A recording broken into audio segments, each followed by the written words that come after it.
अस्सलाम वालेकुम, आप देख रहे हैं सिटी 11 न्यूज़ पाकिस्तान HD। खबर शामिल करते हैं जनावाला से हमारे नुमाइंदा मोहम्मद शफीक की रिपोर्ट के मुताबिक पाकिस्तान तहरीक इंसाफ के रहनुमा चौधरी तैमूर अली खान और राना ज़ीशान शफीक ने कहा कि अपोजिशन के पास आवाम की बेहतरी का कोई एजेंट नहीं और ये अपोजिशन जमातें मुल्क की लूटी हुई दौलत का हिसाब देने से बचने के लिए इकट्ठे हुए हैं और आज मुल्क की जो माशी सूरत हाल है उनकी जिम्मेदार भी यही लोग हैं जिन्होंने दौरे हुकूमत में मुल्क को कर्जों के दलदल में धकेल दिया है।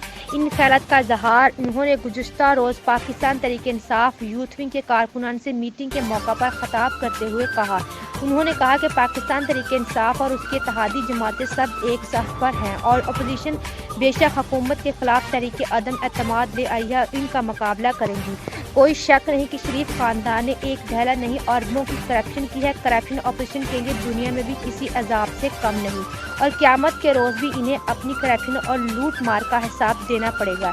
इस मौका पर राना बिलाल मुस्तफ़ा, राना तैयब, राना जुनेद, इकबाल चौधरी, आसफ और दीगर भी मौजूद थे।